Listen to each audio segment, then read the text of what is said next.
और इसमें आवाज़ आपके पास आएगी। और ये MPPSC जो सोशोलॉजी के आधार पर जहाँ सोशल वर्क को अलाइड सब्जेक्ट के रूप में रखा गया है, उसी के संबंध में मैंने आज आप लोगों के लिए समाजशास्त्र में इस PDF में 250 क्वेश्चन हैं। यानी आप समझ सकते हो कि समाजशास्त्र के 250 प्रश्न अगर आप अच्छे से पढ़ लेंगे तो ये श्योर है कि यहाँ से कम आपको 15 से 20 प्रश्न MPPSC सोशोलॉजी में आपको देखने को मिलेंगे। 15 से 20 बता रहा हूँ। और ये 250 प्रश्न जो हैं बहुत इम्पॉर्टेंट है। तो पहला प्रश्न हमारे सामने जो दिया हुआ है, ये प्रश्न का नाम है, ध्यान से सुनिएगा, समाजशास्त्र के पिता। प्रश्न है यहाँ पे, प्रश्न तो मैंने नहीं लिखा है लेकिन फिर भी आप यहाँ पे देख लीजिए, समाजशास्त्र के पिता या जनक, है ना, पिता या जनक। ठीक है, एक बार देखिए बैकग्राउंड आवाज़ आ रही है किसी के यहाँ से, शायद लीड वगैरह आपने लगा रखा है किसी ने, है ना। ज़रा ध्यान से देखिए, समाजशास्त्र के पिता या जनक क्या होना चाहिए जवाब? इस्माइल दुर्खिम या अगस्ट काम्टे, मैक्स वेबर या Parsons? Sir Auguste Comte. Sir Auguste Comte. शाबाश, दोनों लोगों का जवाब जो है यहाँ पर करेक्ट आया है, अगस्ट काम्टे। मैं अगर कॉपी पेन साथ में रखे हैं तो मैं 2-3 बातें बता दूँ। एक पूछेगा भारत में समाजशास्त्र का पिता, भारत में समाजशास्त्र का पिता, भारत में समाजशास्त्र का पिता, तब नाम आप लोग लगाइएगा घुरई। GS घुरई, वेरी गुड, बहुत बढ़िया, GS घुरई का नाम। अगर आपसे पेपर में पूछेगा समाज का पिता, तब भी अगस्ट काम्टे ही होगा। ठीक है, जब पूछेगा समाज का पिता तब भी अगस्ट काम्टे होंगे, याद रखिएगा। समाजशास्त्र के जनक भी अगस्ट काम्टे होंगे। ठीक है, समाजशास्त्र के पिता के रूप में जाने जाते हैं अगस्ट काम्टे। ठीक है, समाजशास्त्र की खोज किसने किया? Auguste Comte. कब खोज किया था? 1938 में। ठीक है, 1938। अच्छा, बेसिकली 1838 भी देखने को मिलता है।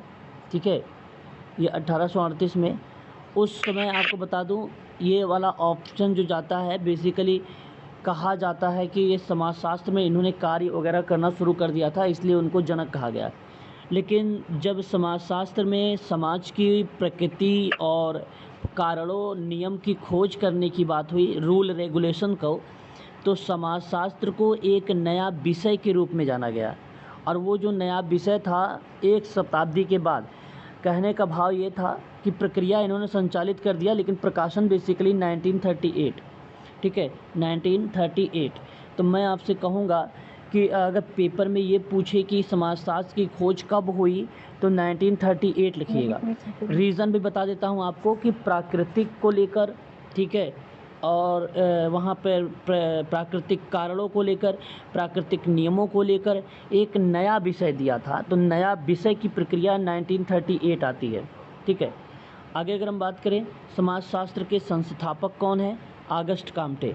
ध्यान रखिएगा आप सभी लोग। ठीक है, अगर पेपर में ये सवाल आ जाए कि शिक्षा के समाजशास्त्र के जनक कौन है, शिक्षा समाजशास्त्र के जनक कौन है, शिक्षा समाजशास्त्र के जनक कौन है, तब आप, हाँ नहीं, तब आप लगाइएगा इस्माइल दुर्खिम का नाम लगाइएगा।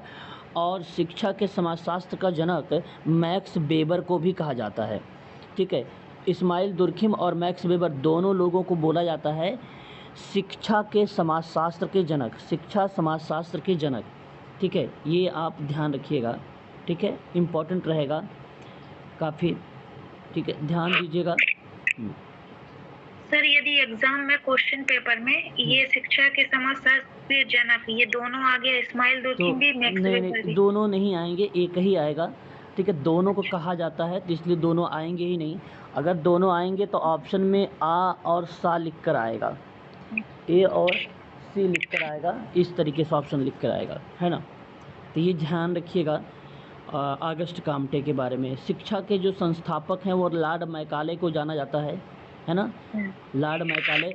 और शिक्षा के जनक में अगर हम बात करें तो स्वामी सहजानंद का नाम जाना जाता है जनक के रूप में, शिक्षा के जनक, है ना। और भारत में सबसे पहले समाजशास्त्र कहाँ पढ़ाया गया था? भारत में बम्बई विश्वविद्यालय में। क्या बात है, बहुत बढ़िया बहुत बढ़िया बहुत बढ़िया।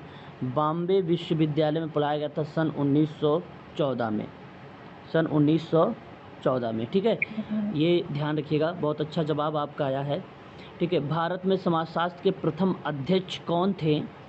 ठीक है सर, गिडिंग्स थे। नहीं, गिडिंग्स नहीं थे। Patrick Giddings. बेसिकली ना मैं बताता हूँ, जो है समाजशास्त्र और समाज कार्य विभाग के संस्थापक के जो अध्यक्ष बने थे, मैं ध्यान से सुनना आप लोग, एक सोशल वर्क प्लस में सोशोलॉजी को लेकर अगर बात करें तो इस विभाग के जो संस्थापक अध्यक्ष थे उनका नाम था नरेंद्र कुमार, हाँ नरेंद्र कुमार गौराहा। ठीक है, ये आप ध्यान रखिएगा। इतनी चीज़ें हैं, आपको ये पता होना चाहिए। बड़ा ही सरल सा सवाल था जो आपने बहुत आसानी से जवाब दे दिया। दूसरा सवाल हमारे सामने ये है कि समाजशास्त्र के जनक अगस्त काम्टे का जन्म किस सन में हुआ था? बड़ा ही आसान सा सवाल है, बताइए जरा। सर 1798। ना सर, बी 1798 आपने जवाब दिया है, करेक्ट जवाब। बात है 19 जनवरी 1798 को अगस्त काम्टे का जन्म हुआ। ये फ्रांसीस विचारक हैं, शिक्षा समाजशास्त्र के संस्थापक में से एक माना जाता है और इसी के कारण इन्हें जो है समाजशास्त्र का जनक भी कहा जाता है। ठीक है, ये बात ध्यान रखिएगा। इनकी अगर मृत्यु की बात आती है तो 1857 आप करिएगा, 1857 में इनकी डेथ हो गई थी। व्यक्ति समाज की मूलभूत इकाई है, यह कथन भी अगस्त काम्टे का ही आता है। व्यक्ति समाज की मूलभूत इकाई है, ये भी बात किसका नाम आता है? अगस्त काम्टे का आता है। अगस्त काम्टे ने एक किताब लिखा था सन 1838 में, सन 1838 में पहली बार सोशोलॉजी शब्द का प्रयोग किया। इन्होंने पहली बार 1838 में क्या किया था? सोशोलॉजी शब्द का प्रयोग किया था, सोशोलॉजी शब्द का प्रयोग किया था। ठीक है, ध्यान से सुनिएगा। और काम्टे ने समाजशास्त्र को एक व्यवस्थित विज्ञान के रूप में प्रतिपादित किया, तो समाजशास्त्रीय सिद्धांत की विवेचना भी इन्हीं के अंतर्गत देखने को मिली, इन्हीं के अंतर्गत हमें देखने को मिली है। ठीक है, ये हमारे लिए काफ़ी इम्पोर्टेंट होगा और ये शब्द जो बनेंगे वो अगस्त काम्टे से ही बनाए जाएंगे। अगस्त काम्टे की कई किताबें रहीं, जैसे अगर मैं आपसे बात करूं तो उनकी किताबें, एक थी पॉजिटिव फ़िलॉसफ़ी करके, जिसमें 6 विभागों में बात किया, और ये किताब की रचना सन 1830 से लेकर 1842 तक हुई थी। किताब का नाम था पॉजिटिव,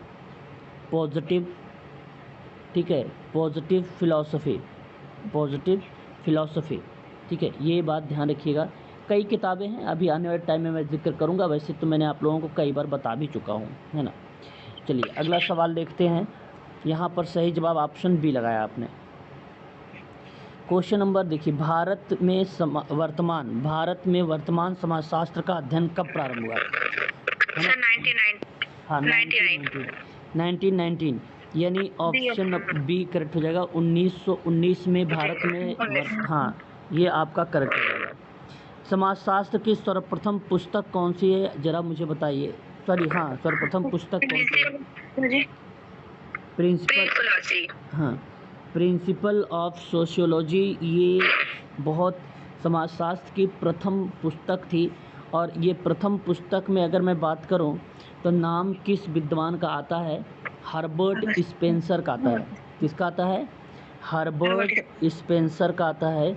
और किताब की रचना कब हुई? 1876 में हुई थी। कब हुई? 1876 में हुआ था। ठीक है, ये ध्यान रखिएगा। समाजशास्त्र का सिद्धांत इसमें बताया गया है, इसमें समाजशास्त्र का सिद्धांत बताया गया है, इसको आप लोग ध्यान रखिएगा। ठीक है ना, क्लियर? हाँ सर। बताइए। हाँ, ये चीज़ आप लोगों को ध्यान रखना है, ठीक है, ताकि आप लोग आसानी से कर सकें।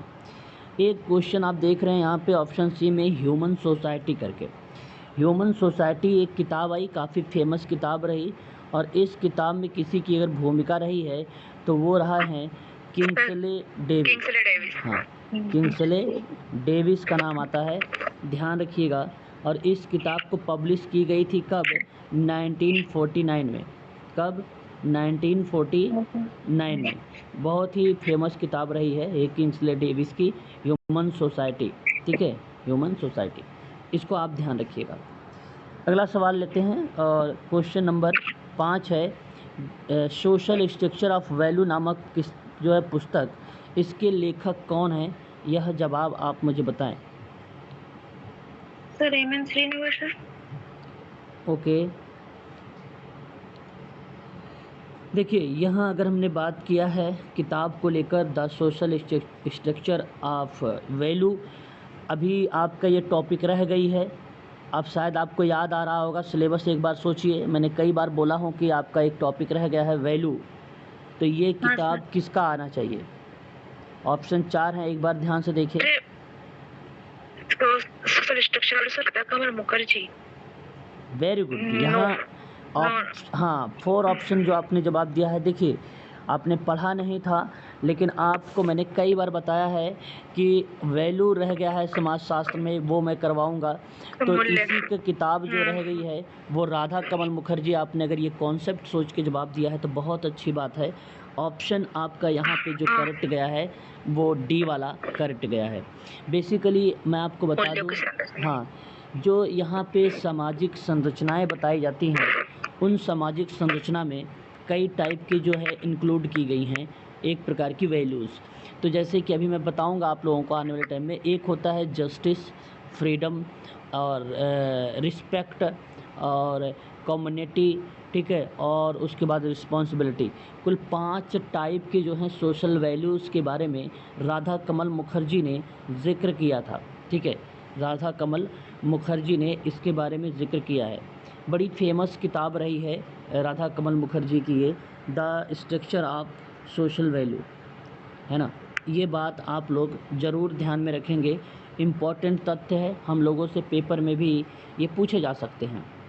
हाँ, आपके मन में यहाँ पे भी सवाल बन रहा होगा कि ये क्वेश्चंस, ये जो है बुक कब लॉन्च किया गया था, तो इसको आप लोग नोट कर लीजिए। ये बेसिकली राधा कमल मुखर्जी एक राधा पब्लिकेशंस है, और अगर आपसे प्रश्न पूछा भी जाएगा तो 2005 आप लोग लगा के आइएगा, पब्लिशर 2005, ठीक है, इसको आप ज़रूर ध्यान में रखिएगा। आगे बात करते हैं, एक और सवाल लेते हैं। अगला सवाल हमारे सामने है कि समाजशास्त्र अन्य विज्ञानों की ना तो दासी है और ना ही स्वामिनी है, ठीक है, वरन यह उसकी बहन है। यह कथन किस विद्वान का है? जरा आप मुझे बताएं, किस विद्वान का है यह कथन? चलिए मैं आपको बताता हूँ, आप लोगों ने सुना भी नहीं होगा, फिर भी मैं आपको यहाँ पे जिक्र कराता हूँ एक विद्वान के बारे में। ये एक विद्वान जो ऑप्शन में आपको दिख रहे हैं यहाँ पर, वार्नर्स एवं बीकर, वार्नर्स एवं बीकर, यह कथन इन्हीं का है कि समाजशास्त्र अन्य विज्ञानों की ना तो दासी है और ना ही स्वामिनी है, बल्कि वह उसकी बहन है। बात रिलेट कराया है अन्य विज्ञान से और समाजशास्त्र को, ठीक है, ध्यान रखिएगा। और यह कथन जाता है किसको? वार्नर्स एवं, कहीं कहीं बीकर कहते हैं तो कहीं कहीं इनको बेकर भी बोला जाता है, बेकर भी इनको कहा जाता है। और ये किताब अगर मैं बात करूं तो अगर आप पढ़ेंगे समाजशास्त्र बीए की किताब तो वहाँ पर इसके बारे में हमें देखने को मिलता है, ठीक है, ये चीज़ आप ज़रूर ध्यान में रखेंगे, काफ़ी इम्पोर्टेंट क्वेश्चन है हमारे लिए ये, ठीक है। चलिए आगे बढ़ते हैं और भी प्रश्नों के बारे में थोड़ा सा जिक्र करने का प्रयास करते हैं, ठीक है। अगला सवाल हमारे सामने है, समस्त विज्ञान की एकता केवल उसकी पद्धति में ही उसकी विषय वस्तु में निहित है। सॉरी, कहा कि विषय वस्तु में नहीं, जैसे समस्त विज्ञान की एकता केवल उसकी पद्धति में निहित है यानी शामिल है और उसकी विषय वस्तु नहीं। तो बताइए यह कथन किस विद्वान का है? Sir Karl Pearson. हाँ, यहाँ जो आपने जवाब दिया है कार्ल पियर्सन का नाम, और कार्ल पियर्सन ही ऑप्शन में करेक्ट हो जाएंगे। कार्ल पियर्सन के बारे में मैंने आप लोगों से पहले भी बता रखा हूँ, एक गणितज्ञ के रूप में इनको जाना जाता है कार्ल पियर्सन को, है ना। और अगर मैं बात करूँ आपसे तो यूनिवर्सिटी कॉलेज लंदन में दुनिया के पहले विश्वविद्यालय में सांख्यिकी विभाग की स्थापना अगर किसी ने किया है, सांख्यिकी स्टैटिक डिपार्टमेंट को, तो उसकी स्थापना कार्ल पियर्सन ने किया है। ठीक है, कार्ल पियर्सन ने क्या खोजा था? कार्ल पियर्सन ने प्रोबेबिलिटी पी वैल्यू खोजा था। ठीक है, एक तो पी वैल्यू खोजा था, इन्होंने खोज की थी। दूसरा इन्होंने प्रोबेबिलिटी मूल्य यानी संभाव्यता मूल्य, संभाव्यता मूल्य मैं यहाँ पर नोट कर रहा हूँ, लिख दीजिए आप लोग भी। संभाव्यता जो मूल्य है इसकी खोज किया था और पी वैल्यू खोज किया था कार्ल पियर्सन ने। ठीक है, ये बात ध्यान रखिएगा कार्ल पियर्सन के बारे में। ठीक है, कार्ल पियर्सन का गुणांक में अगर हम बात करें तो इन्होंने सहसंबंध गुणांक की खोज की थी। सहसंबंध गुणांक बेसिकली जब प्रस्तुत हुआ तो वो फ्रांसिस गाल्टन ने 1880 में दिया था।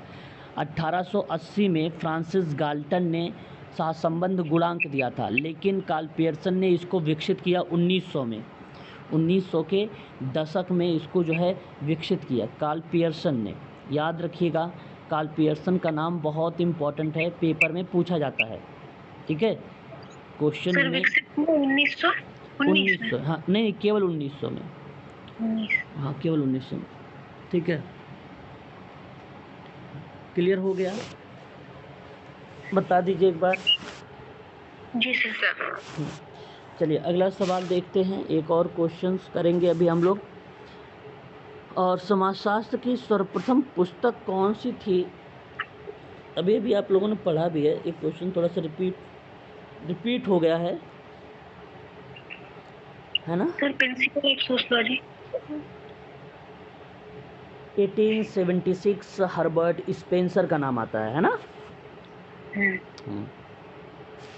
एक और सवाल हमारे सामने, और सवाल है समन्वयात्मक सिद्धांत के अनुसार समाज की प्रकृति कैसी होनी चाहिए? सर सामाजिक है सर। सामाजिक कह रहे हैं आप? देखिए मैं आपसे बताना चाहूँगा कि कुछ विद्वानों का कहना है कि समाजशास्त्र में समन्वयात्मक दृष्टिकोण से किए गए अध्ययन या सामान्य अध्ययन में समाज में पाए जाने वाले प्रत्येक प्रकार के सामाजिक संबंधों का ज्ञान प्राप्त करना पड़ेगा, परंतु ये संबंध इतने अधिक हैं कि उनका संपूर्ण अध्ययन करना संभव ही नहीं होता है। ऐसे परिप्रेक्ष्य में आप काल्पनिक चीज़ों को भी ना सोचें। ऐसे संबंध में हमारा सामने आता है समाजशास्त्रीय सिद्धांत की अवधारणा में सावयवी। तो समन्वयात्मक सिद्धांत के अनुसार समाज की जो प्रकृति है वो बेसिकली सावयवी है। याद होगा मैंने समाजशास्त्र के जब विषय क्षेत्र पर बातचीत कर रहा था तो मैंने आप लोगों को वहाँ पर दो बातें बताया था। एक बातें मैंने आपको बताया था, ध्यान से सुनिएगा, स्वरूपात्मक संप्रदाय, और दूसरी बात बताया था समन्वयात्मक संप्रदाय। देखिए आप लोग को बता दूं, जो समन्वयात्मक संप्रदाय है, जो समन्वयात्मक सिद्धांत है, उसको बोला जाता है सिंथेटिक स्कूल, और जो आपका स्वरूपात्मक है उसको फॉर्मल स्कूल कहते हैं, फॉर्मल स्कूल कहते हैं। तो मैं फॉर्मल स्कूल के बारे में थोड़ा सा बता दूं, फिर उसके बाद मैं बात करता हूं समन्वयात्मक सिद्धांत में भी। तो पहला पॉइंट आप नोट कर लीजिए, अगर आप नोट कर रहे हैं तो फॉर्मल स्कूल। फॉर्मल स्कूल ना बेसिकली सामाजिक संबंधों का अध्ययन नहीं किया था, इसमें संबंधों के कुछ विशेष स्वरूपों का अध्ययन किया, और जो विशेष स्वरूप थे उनमें अगर कोई समर्थक था तो मैक्स वेबर था, मैक्स वेबर थे, और जॉर्ज सीमेन थे, जॉर्ज सीमेन थे, और वीरकांत थे, और वीरकांत थे, और एफ टोनीज थे, एफ टोनीज थे। एफ टोनीज का नाम याद भी आ रहा होगा आप लोगों को, गेसलसेप्ट गेमेनसॉफ्ट के बारे में, है ना? तो ये स्वरूपात्मक संप्रदाय था बेसिकली। ठीक है, तो इसमें मैंने आपको बता भी दिया कि ये किस चीज़ का अध्ययन करता था, सामाजिक संबंधों का अध्ययन नहीं था, संबंधों के स्वरूप का अध्ययन था, है ना? ध्यान रखिएगा। अच्छा, अगर हम बात करते हैं आपसे, तो दूसरा पार्ट हमारे सामने था समन्वयात्मक को संप्रदाय को लेकर। समन्वयात्मक संप्रदाय जो दूसरा है वो बेसिकली सावयावी था, और मैंने आपको नोट करवाया है सावयावी में इस्माइल दुर्खिम का नाम आता है। तो इस बात से स्पष्ट हो जाता है कि सावयावी का कॉन्सेप्ट इस्माइल दुर्खिम का है, जहाँ पर इन्होंने जिक्र किया है। सेरोकिन का नाम एक आता है इसी में इस्माइल दुर्खिम के साथ। दूसरा एक नाम आता है हॉब हाउस के बारे में, हॉब हाउस के बारे में। तीसरा नाम आता है गिन्सबर्ग के बारे में, गिन्सबर्ग के बारे में। और चौथा नाम तो दुर्खिम है ही है। तो सेरोकिन, हॉब हाउस, ठीक है, सेरोकिन, हॉब हाउस और गिन्सबर्ग, दुर्खिम, ये 4 नाम आते हैं समन्वयात्मक सिद्धांत में। ये बात भी आप लोग ज़रूर ध्यान रखिएगा, ठीक है। अच्छा सवाल था ये। क्वेश्चन नंबर 10, बीरस्टीड के अकॉर्डिंग समाजशास्त्र एक विज्ञान है तो वो किस परिप्रेक्ष्य में है, ज़रा बताइए।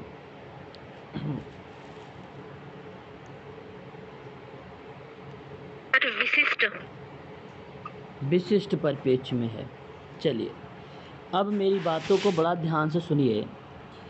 बीरस्टीड का समाजशास्त्र बेसिकली, ध्यान से सुनिए, नहीं बीरस्टीड का मैं बता रहा हूँ, आप ध्यान सुनिए। मैं आपसे कह रहा हूँ कि समाजशास्त्र एक अमूर्त विज्ञान है, ना कि मूर्त विज्ञान है। बात को बड़ा ध्यान दीजिएगा। तो समाजशास्त्र स्वाभाविक रूप से ही अमूर्त विज्ञान हुआ, मूर्त नहीं हुआ। बीरस्टीड ने कहा कि समाजशास्त्र मानव घटनाओं के मूर्त पक्ष पर विचार करता है, अमूर्त घटनाओं पर बात नहीं करता है। ये बात ध्यान रखिएगा। बीरस्टीड ने क्या बोला है, मूर्त पक्ष पर विचार करता है, अमूर्त विज्ञान से हुआ है, ना कि मूर्त से हुआ है। तो इसलिए मूर्त पक्ष की विचारों पर ये बल नहीं देता है, लेकिन अमूर्त चीज़ों पर बल देता है। और ये बात बीरस्टीड ने समाजशास्त्र के विशेषताओं में बताया था, विशेषताओं में बताया था। जी, 7 विशेषता दी थी उन्होंने।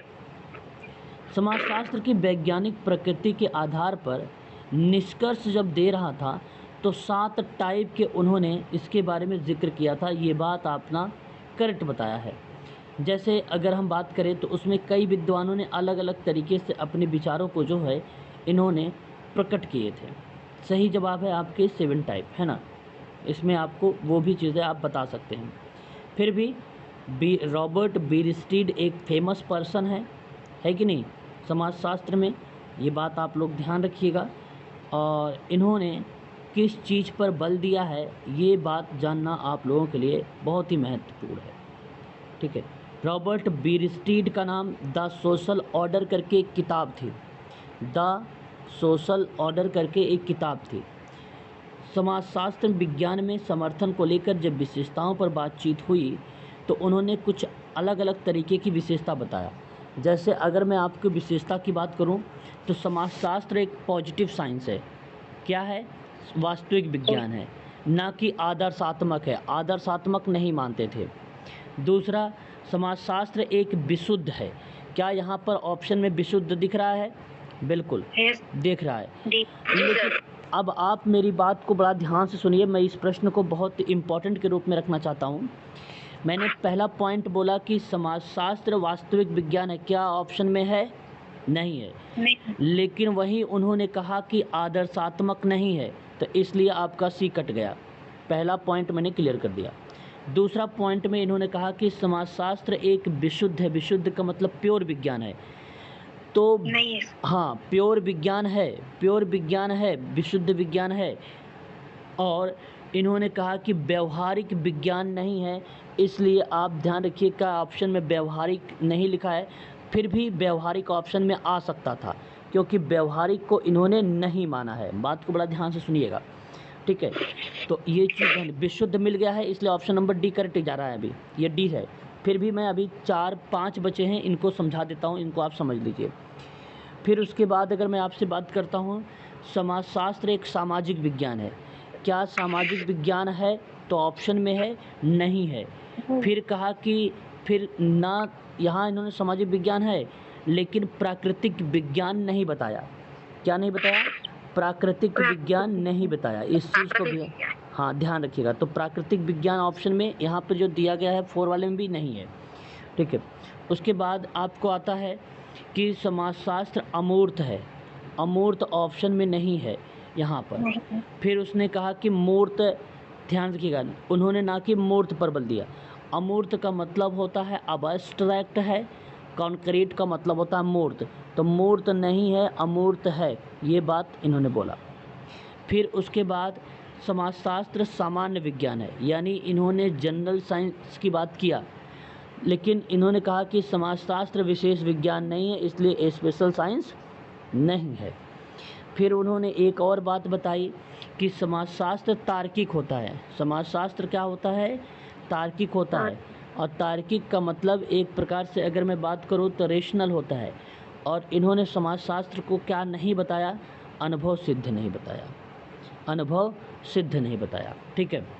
समाजशास्त्र जो है निर्भर है ना, ठीक है, सॉरी, एक प्रकार से बल देता है किस पे? एक दूसरे की सहायता पर, ठीक है। इंडिपेंडेंट पर बल नहीं देता है, आत्मनिर्भरता पर बल नहीं देता। ये 7वां पॉइंट, कुल 7 पॉइंट है, ये बात आप ध्यान रखिएगा। बीयरस्टेड का बहुत अच्छा सवाल है ये जो अभी आप लोगों ने जिक्र किया, और ये सारी बातें द सोशल ऑर्डर किताब में बताया है। किसने? रॉबर्ट बीयरस्टेड ने बताया है, ये बात ज़रूर ध्यान रखिएगा। क्वेश्चन नंबर 11 लीजिए। व्हाट इज़ सोशोलॉजी पुस्तक है, ये किसने लिखा है? व्हाट इज़ सोशोलॉजी पुस्तक?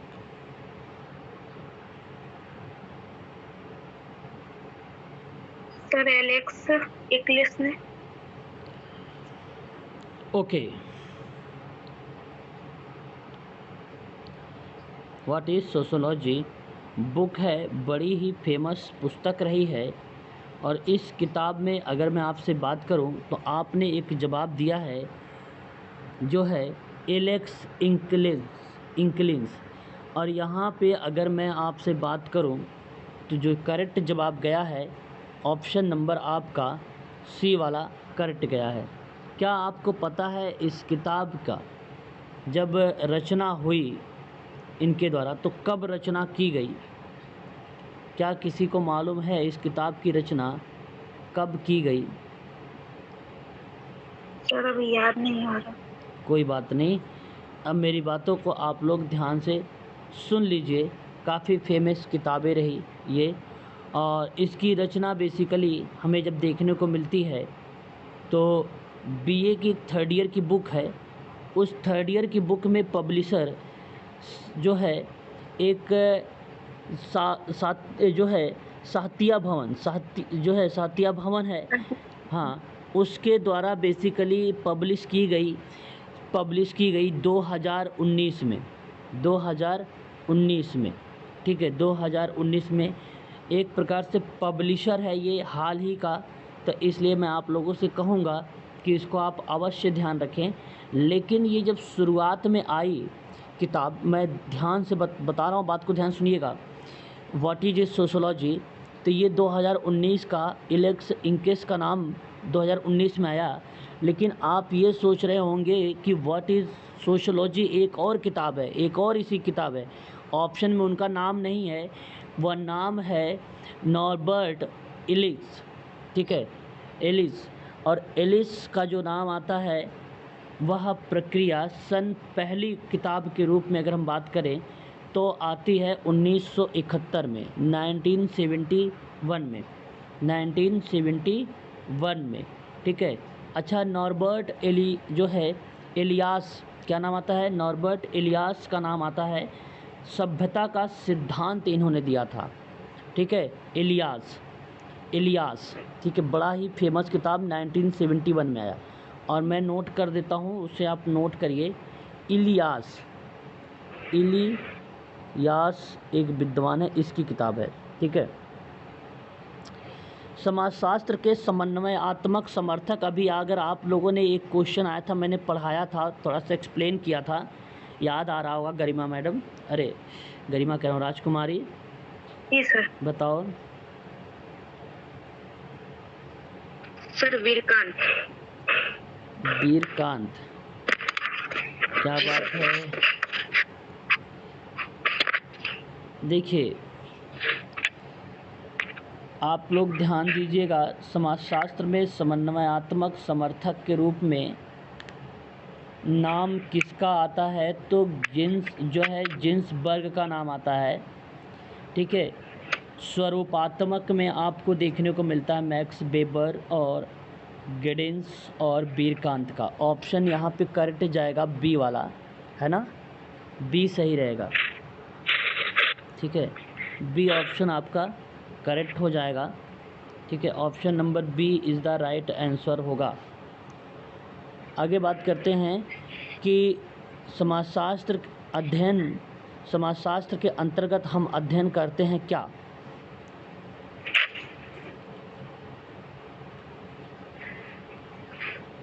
क्वेश्चन नंबर 13 सभी जी डी। हाँ, सामाजिक समूह का अध्ययन भी होता है, सामाजिक प्रक्रिया के भी और सामाजिक संबंधों का। ठीक है, बहुत बढ़िया, ऑप्शन नंबर डी आपका सही जाएगा यहाँ पर, है ना। चलिए अगला सवाल बताइए सुषमा जी। 1888 में यानी 1888 में समाजशास्त्र शब्द का सर्वप्रथम प्रयोग किस विद्वान ने किया था। बड़ा अच्छा सा सवाल है, जवाब बताइए।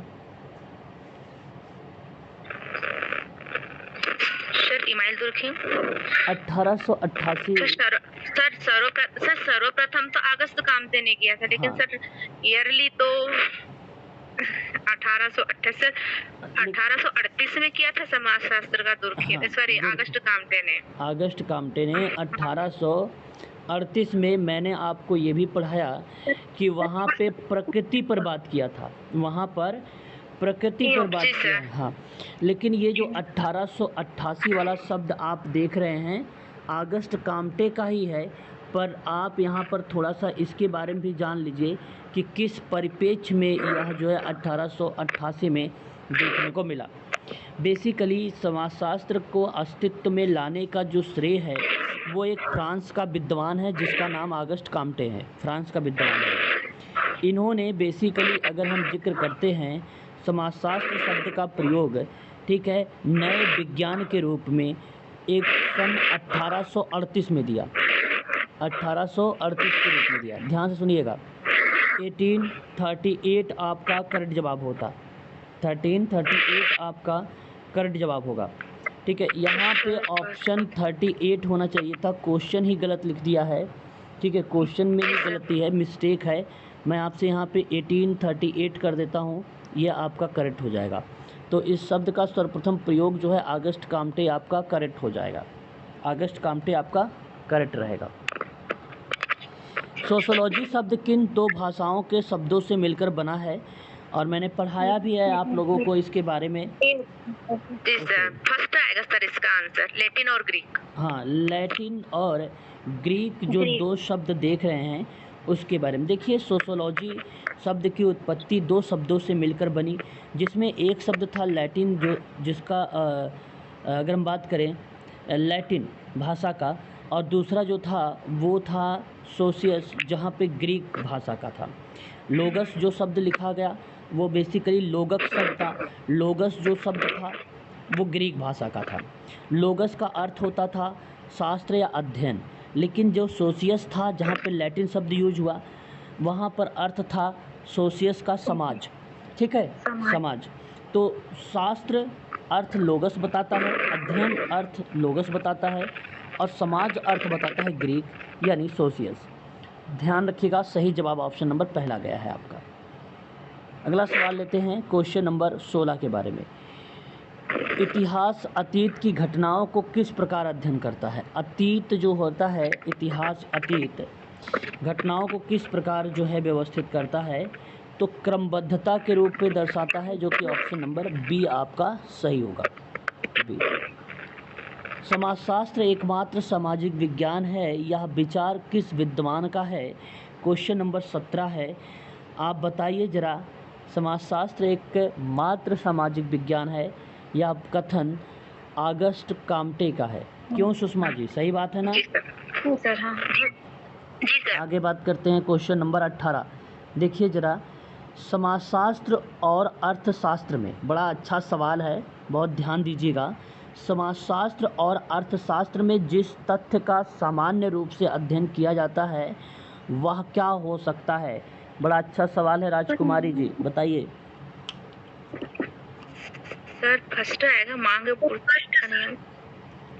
अच्छा जी, यहाँ पे आप लोगों ने कहा कि मांग की पूर्ति का नियम, लेकिन मैडम ध्यान दीजिए कि मांग की पूर्ति का जो नियम होता है ना वो अर्थशास्त्र में लागू होता है। इकोनॉमिक्स में होता है।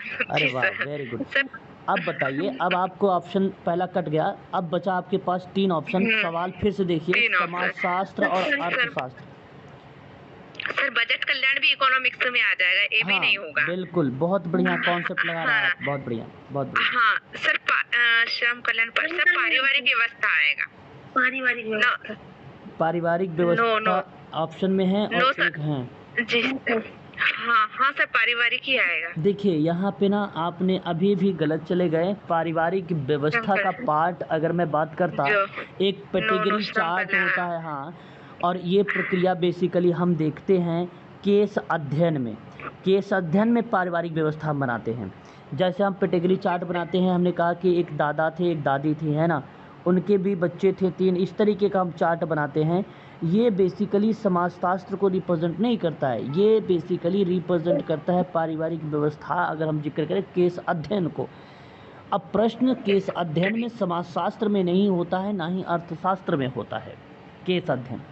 केस अध्ययन की प्रक्रिया बेसिकली अगर मैं बात करूं, जब किसी डेटा का ऑब्जर्वेशन करते हैं, किसी का अवलोकन करते हैं, किसी का केस हिस्ट्री लेते हैं, पूरी समस्या का समाधान करते हैं, तो मैं कहूँगा कि समाज कार्य में यूज़ होता है। बेसिकली यहाँ पे जो श्रम कल्याण शब्द दिया है, ये एक ऐसा यूनिक शब्द है, इस शब्द में सोशोलॉजी भी इन्वॉल्व है और इकोनॉमिक्स भी इन्वॉल्व है। इस शब्द में दोनों चीज़ें इन्वॉल्व है, इस शब्द में दोनों। तो पारिवारिक व्यवस्था में ना सोशोलॉजी भी आता है और सोशल वर्क भी आता था, लेकिन अर्थशास्त्र नहीं आता था। लेकिन मांग की पूर्ति में अर्थशास्त्र आता था, लेकिन समाजशास्त्र नहीं आता था। बजट में अर्थशास्त्र आता था, समाजशास्त्र नहीं आता था। लेकिन श्रम कल्याण में समाजशास्त्र और अर्थशास्त्र दोनों शामिल थे, इसलिए ऑप्शन नंबर सी सही होगा, है ना। हाँ, अगला सवाल देखिए, क्वेश्चन नंबर 19, बड़ा आसान सा सवाल है, बड़ा सोच समझ के जवाब दीजिएगा कि निम्नलिखित में से कौन सा कारक जजमानी व्यवस्था के विघटन के लिए उत्तरदायी नहीं है? जवाब बताइए। ग्रामीण समाज में पाई जाने वाली एकता, वाह, जजमानी व्यवस्था। हाँ देखिए, यहाँ प्रश्न था रीजन को लेकर, तो इसने कहा जजमानी व्यवस्था। अब ध्यान से सुनिए, इसने कहा कि कौन सा उसका विघटन के उत्तरदायी नहीं है, मतलब इसका विघटन का मतलब होता है हटाना, तोड़ना, कम करना, है, इसकी व्यवस्था के लिए नहीं था। तो मैं आपसे ये एक चीज़ बताना चाहूँगा, ग्रामीण समाज में पाई जाने वाली एकता बताइए क्या भूमिका कर सकती? जजमानी व्यवस्था को अलग कर दो, ये तो कह रहा है एकता करने के लिए, हो ही नहीं सकता अलग, है कि नहीं? स्पष्ट है, स्पष्ट है, बता दीजिए एक बार। सर एक बार समझा दीजिए। नहीं समझ पाए आप? नहीं, फिर से समझाता हूँ, देखिए। हाँ, मेरी बात को समझिए। सुषमा मैम, समझ पाए आप? जी सर, विघटन के लिए उत्तरदायी नहीं है सर। अच्छा देखो, अब बताऊँ मैं, आप सुनिए, जजमानी व्यवस्था क्या होता है। देखो जजमानी व्यवस्था क्या होता है, जजमानी सर एक दूसरे को सेवा, हाँ, एक दूसरे को सेवाएं प्रदान करना। हाँ, जैसे देखो, क्योंकि हाँ, आप पहले के समय में क्या होती थी, जजमानी व्यवस्था है भैया इनके यहाँ।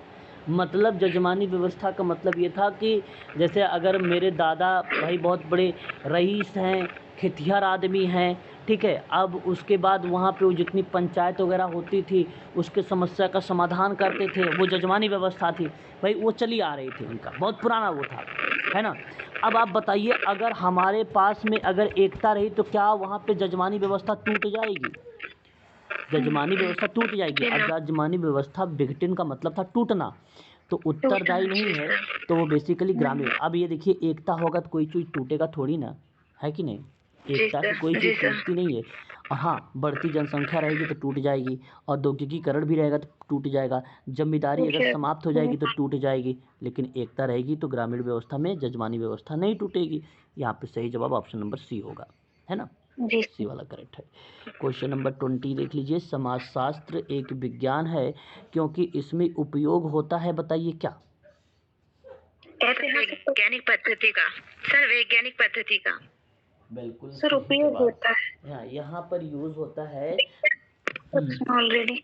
हाँ, यहाँ जो यूज होता है वो यूज होता है वैज्ञानिक पद्धति, option number B. Option number B सही जवाब। सही जवाब आपने दिया है ऑप्शन नंबर बी। अच्छा, सोशल वर्क में भी वही है वैज्ञानिक पद्धति, है ना? सोशल वर्क में भी। जी सर। बात करते हैं, किस समाजशास्त्री ने मानव शास्त्र और समाज शास्त्र का जुड़वा बहने माना? किस विद्वान ने मानव शास्त्र और समाज शास्त्र, देखो इस बार जो वैकेंसी आई है ना, उसमें मानव शास्त्र को भी भूमिका दी गई है, समाज शास्त्र की भी भूमिका दी गई है, और एक अगर मैं कहूँ तो समाज कार्य की भी भूमिका। हाँ, तीन है। सर सोशल वर्क में भी आके। तो अब आप बताइए जरा, इसका 21 का जवाब कौन विद्वान है? जुड़वा बहने से मानव शास्त्र। Sir waker.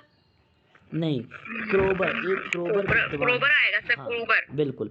क्योंकि सर मानव शास्त्री यही है, क्रोबर ही है। हाँ, देखो मैं आपको बता दूं, आपने सही जवाब दिया यहाँ पे। इनका A.L. क्रोबर, ये एक ऐसे विद्वान है, इनका पूरा नाम है, अगर आप नोट करना चाहते हैं तो नोट भी कर सकते हैं। A.L. क्रोबर, अल्फ्रेड क्रोबर इनको कहा जाता है, अल्फ्रेड क्रोबर। हाँ, अल्फ्रेड लुई क्रोबर।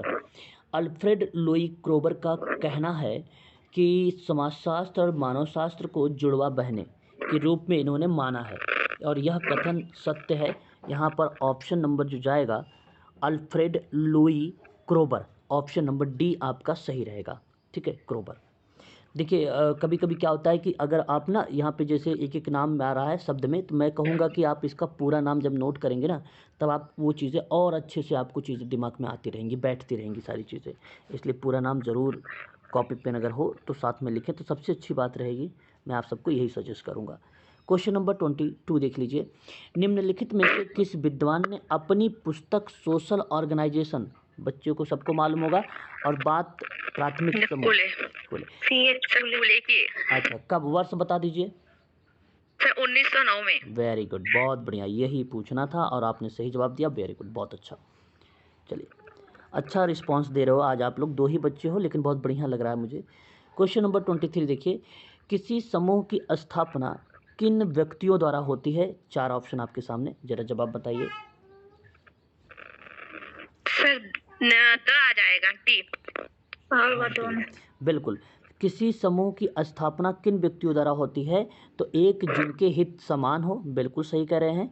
जिनकी रुचि समान हो, सही कह रहे हैं। जिनके पारिवारिक संबंध हो, पारिवारिक संबंध के बारे में यहाँ पे जिक्र नहीं हुई, और यहाँ पर आ और बा ऑप्शन आपका डी करेक्ट हो जाएगा। किसी समूह की स्थापना में व्यक्तियों की एक भूमिका अगर मिलती है, तो जैसे मैं क्या कहता हूँ, सामान्य कोई लक्ष्य है तो वहाँ पे कार्य होगा ग्रुप का, सामान्य कोई व्यक्ति वाला रुचि है तो होगा। परिवार का क्या हो सकता है? परिवार में थोड़ी ना होगा, परिवार तो इकाई होती है ना, परिवार तो एक केस वर्क आता है, मैंने पहले भी बता रखा है आपको। परिवार में भले 7-8 लोग हैं, तो इसका मतलब ये नहीं कि ग्रुप हो गया, परिवार यूनिट है।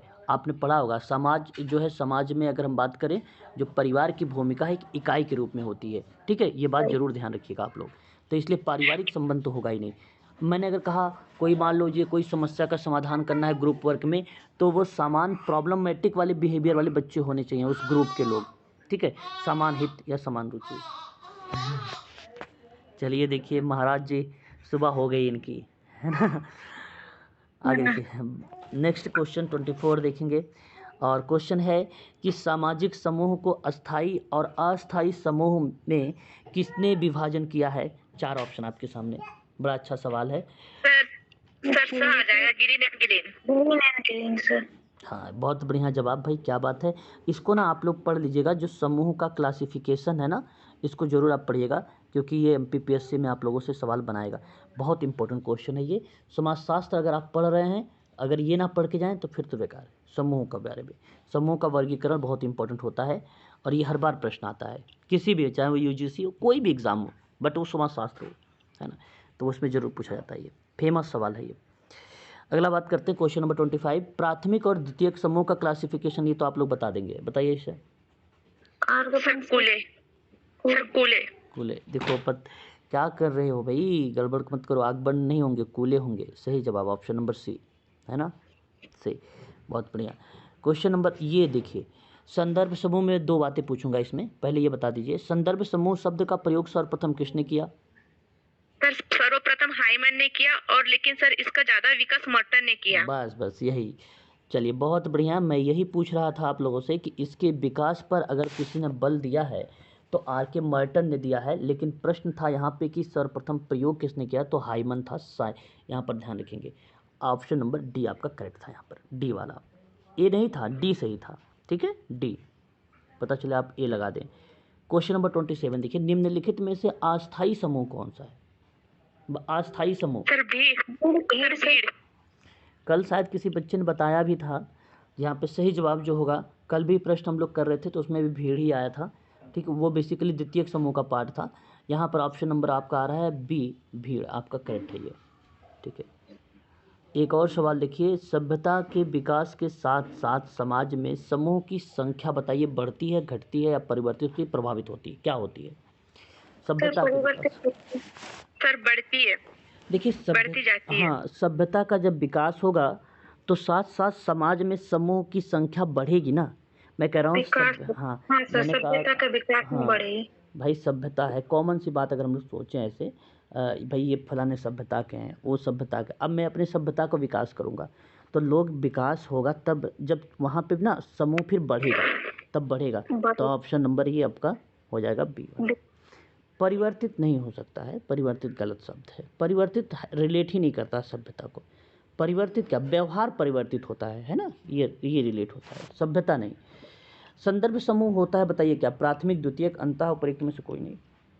सर द्वितीयक। सर अंतः समूह। ओके, जो संदर्भ समूह होता है वो द्वितीयक समूह होता है, वो द्वितीयक समूह का पार्ट है, इंपॉर्टेंट है, इसको नोट कर लीजिए। द्वितीयक समूह के अगर पर्टिकुलर किसी ने बात किया तो किंग्सले डेविस ने पर्टिकुलर बात किया है, और प्राथमिक द्वितीयक दोनों की अगर कोई बात करता है तो वो आपका नाम आता है कूले का, और संदर्भ समूह की बात आता है तो हाइमन पहले प्रयोग किया था, मर्टन ने विकास किया था, और द्वितीयक समूह किंग्सले डेविस का पर्सनल के रूप में भी लिया जाता है, कभी कभी इंडिविजुअल के रूप में भी, फेमस के रूप में।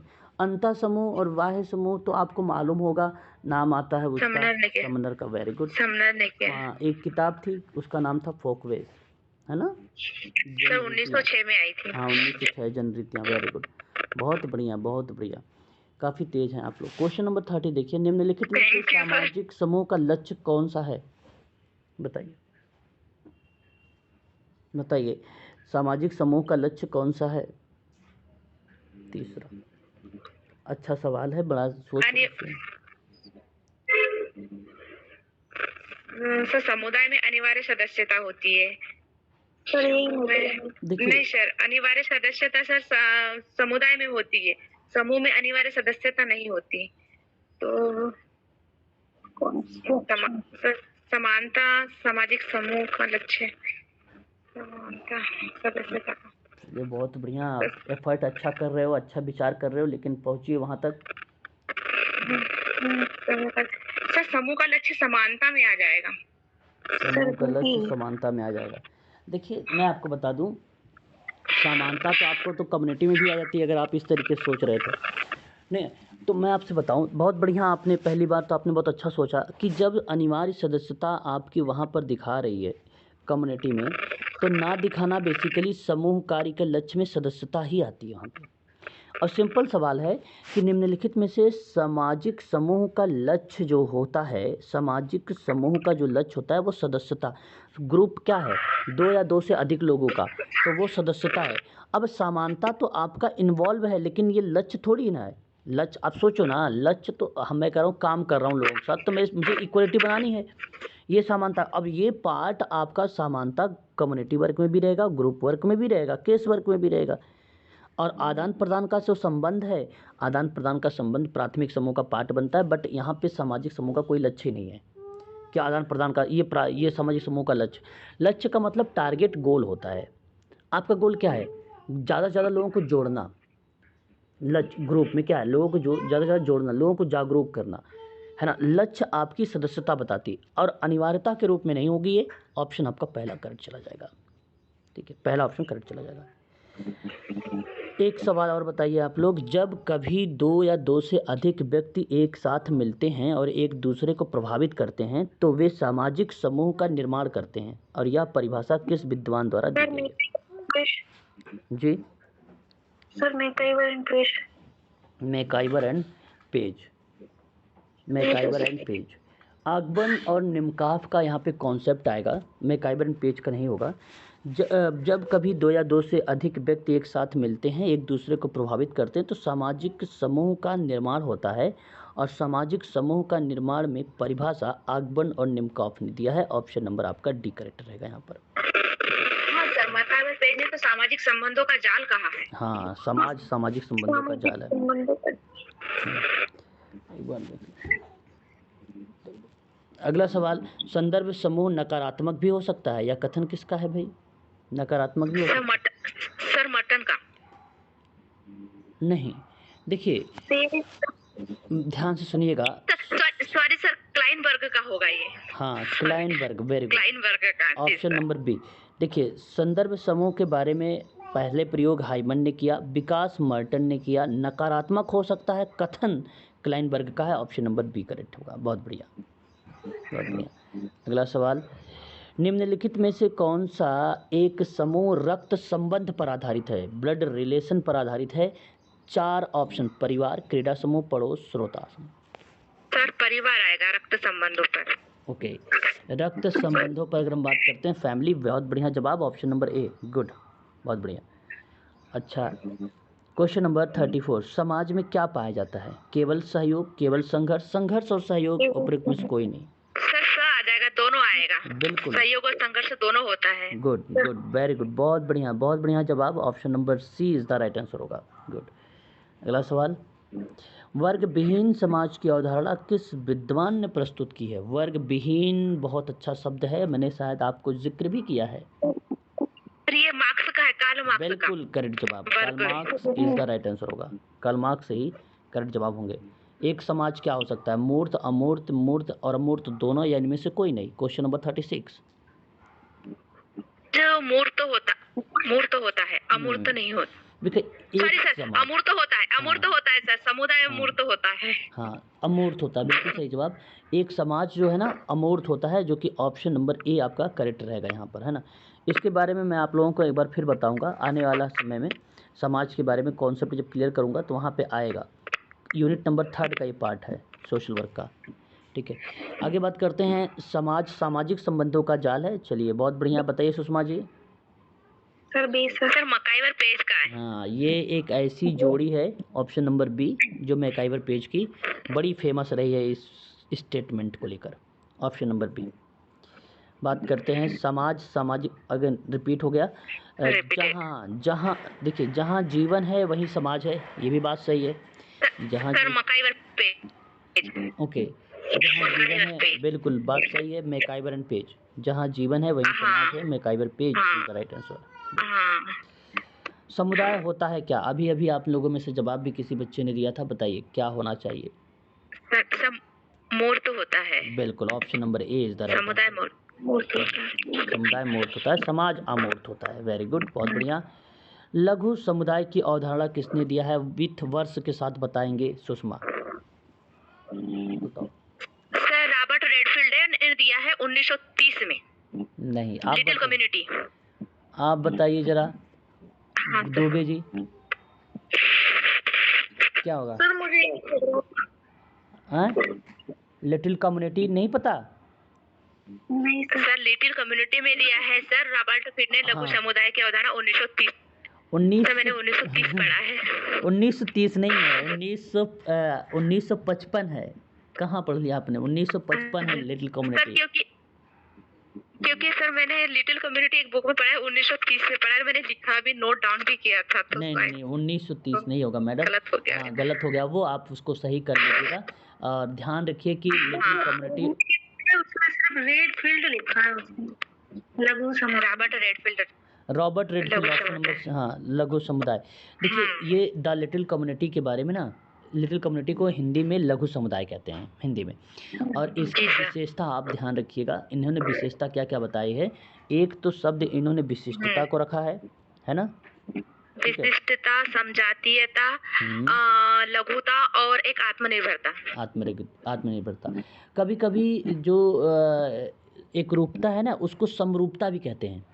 अच्छा, हाँ सर, समझाती है तो हाँ, समरूपता। अब मैं आपसे कहता हूँ इसको ना एक क्रम में लिख लीजिए। हालांकि अभी तक क्रम नहीं पूछा गया है, क्रम कौन कौन सा था, इसका क्रम होता है। पहले, सबसे पहले इन्होंने विशिष्टता के बारे में बताया, पहला है जी विशिष्टता, सर। दूसरा है लघुता, हाँ सर। तीसरा नहीं आपका, सर, सब। नहीं, ये क्रम है, क्रम आपका लघुता अच्छा। दूसरा है, तीसरा है समरूपता, तीसरी महत्वपूर्ण विशेषता जो है समरूपता, एकरूपता, सामंजस्य, 3 शब्द आते हैं, बहुत इंपॉर्टेंट है। तीसरा समरूपता है, क्रम है ये, और चौथा है आत्मनिर्भरता। ठीक है, ये चारों क्रम में है। क्रम तो हालांकि नहीं पूछा गया, लेकिन अगर पूछा जाएगा ना तो बताना आप लोग क्रम ऐसे होता है इनका। रॉबर्ट रेडफील्ड की देन है लघु कम्युनिटी, लघु समुदाय की अवधारणा। ठीक है, ध्यान रखिएगा, ऑप्शन नंबर आपका सी करेक्ट होगा। वर्ष आप सही कर लीजिएगा, 1930 नहीं है। ठीक है मैडम, सर 1955 है ना? हाँ 1955। चलिए एक और सवाल मुझे बताइए आप लोग, कम्युनिटी शब्द किस भाषा के 2 शब्दों से मिलकर बना है, जरा बताइए। सही जवाब सर लैटिन। लैटिन। लैटिन, बिल्कुल ऑप्शन नंबर ए, बहुत बढ़िया। और सामुदायिक भावना को समुदाय का आधार किसने बताया, मैकाइबर पेज। सर नहीं, सामुदायिक भावना, देखो बोगार्ट्स हैं, वी फीलिंग, देखो वी फीलिंग के बारे में कम्युनिटी में किसने बताया, बोगार्ट्स। ठीक है, सर बोगार्ट्स, हाँ सर। वी फीलिंग, हम की भावना, और सामुदायिक भावना समुदाय पर आधार किसके है, तो मैकाइबर पेज, मैकाइबर पेज। क्वेश्चन, समाज एक जीव रचना के समान है, यह कथन किसका है, हर्बर्ट, हाँ Herbert Spencer, option number A, बहुत बढ़िया। क्वेश्चन नंबर 44, मॉडर्न सोशियोलॉजी पुस्तक के लेखक कौन है, मॉडर्न सोशियोलॉजी के जी, सर गोल्डनर। गोल्डनर, गोल्डनर यहाँ पे जवाब आया है, और यहाँ पर आप लोग ध्यान भी रखेंगे, गोल्डनर का ही करेक्ट जवाब होगा, है ना, गोल्डनर का ही करेक्ट जवाब होगा। और मैं आपको बता दूं एक, हाँ जी बताइए मैडम। क्या सर? कुछ पूछ रहे थे आप? हाँ सर। क्या पूछिए। ये मॉडर्न सोशियोलॉजी पुस्तक के लेखक सर, ये तो गोल्डनर हो गया, ये कब प्रकाशित हुई थी? प्रकाशित, देखिए मैं आपको बताता हूँ, आपने नाम सुना होगा, एक मैलकॉम्स ऑल्टर्स हैं, मैलकॉम वॉल्टर्स हैं, उस दौरान गोल्डनर और वॉल्टर्स, नोट कर ली, मैं नाम नोट कर देता हूँ उनका भी, दोनों का, मॉलकॉम, ठीक है, वाटर्स, इन्होंने सन 1993 में, 1993 में, ठीक है, प्रकाशित की थी किताब। ठीक है, कब प्रकाशित हुई, 1993 में ये बुक जो है प्रकाशित हुई थी। ठीक है, अब याद रहेगा 1993 में। ठीक है, अगला सवाल लेते हैं और वो भी समझने का प्रयास करते हैं। और अगला सवाल हमारे सामने ये है कि संस्था को अदिश नियमों का संग्रह कौन विद्वान मानता है, एंडरसन। हाँ, संस्था को अदिश नियमों का संग्रह, हाँ एंडरसन आपका करेक्ट रहेगा। संपूर्ण संस्था की अवधारणा प्रस्तुत करने वाला विद्वान कौन था, बहुत अच्छा सा सवाल, मर्टन। संपूर्ण संस्था की अवधारणा प्रस्तुत करता है आर.के. मर्टन, आपका सी करेक्ट होगा। हम समितियों के सदस्य होते हैं, संस्थाओं के नहीं, या कथन किस विद्वान का है, मैकाइबर एंड पेज, मैकाइबर पेज, हाँ मैकाइबर एंड पेज। समिति की सदस्यता क्या होती है, बड़ा अच्छा सवाल, इंपॉर्टेंट के रूप में सर ऐच्छिक होती है। बिल्कुल सही जवाब, ऑप्शन नंबर बी, समिति की सदस्यता ऐच्छिक होती है, बहुत बढ़िया बहुत बढ़िया। निम्न में समिति कौन सी है, सभी, ट्रेड यूनियन भी है, राज्य भी है, टेनिस क्लब, नहीं सभी है, सभी है। सर राज्य तो समुदाय में भी आता है ना? नहीं, राज्य यहाँ पे समुदाय की पार्ट नहीं है, यहाँ पार्ट है समिति को लेकर, संघ को लेकर, एक एसोसिएशन को लेकर। एसोसिएशन भी स्टेट का रूप में निभाता है, स्टेट एसोसिएशन का नाम सुना होगा, ट्रेड यूनियन एसोसिएशन का नाम सुना होगा, टेनिस क्लब का नाम भी सुना होगा, इसके अंतर्गत आता है। कम्युनिटी बेसिकली राज्य नहीं होगा, है ना। ये तो एक चरण बनता है, जैसे क्या होता है कि 2 या 2 से लोगों को मिलाकर समूह बनेगा, कुछ समूह को मिला के समुदाय बनाया जाएगा, कुछ समुदाय को मिला दिया जाए तो एक गांव बन जाएगा, कुछ गांव को मिला दिया जाए तो एक ग्राम, एक तहसील वगैरह के पार्ट में भूमिका निभा दिया जाता है। तो इस तरीके के आता है, आगे बढ़ता है, तो वो एक स्टेट जो राज आता है वो बड़े लेवल पर आता है। ये उसका आज का आखिरी सवाल है, समाज में सहयोग और संघर्ष पाया जाता है किंतु समिति नहीं, ये बताइए क्या है? सर समिति में केवल सहयोग ही पाया जाएगा, क्योंकि उसका पर्पस, हाँ उसका पर्पस ही होता है सर सहयोग करना, इसी वजह से कुछ समिति का निर्माण होता है। समाज में सहयोग और संघर्ष पाया जाता है किंतु समिति में सहयोग और समानता पाई जाती है, इक्वलिटी। ऑप्शन पहला करेक्ट जवाब होगा। केवल वाला ऑप्शन गलत रहेंगे, ये बात ध्यान रखिएगा आप लोग। ऑप्शन आपका यहाँ पर सहयोग या विरोध होता, विरोध तो हो नहीं सकता, इसलिए समानता करेक्ट होगा, option number A, option A correct होगा। ठीक है, ये रिकॉर्डेड क्लासेस हैं, ठीक है, मैं अभी अपलोड कर दूंगा। अगर शाम की क्लासेस मैं बेसिकली उत्तराखंड की क्लास लूँगा यूजीसी नेट वालों का सोशल वर्क में, तो आज आप लोगों को लिंक दूंगा, आप लोग ज्वाइन करिएगा, ठीक है? जी सर। ठीक है, ओके, थैंक यू सर। चलिए, थैंक यू सर।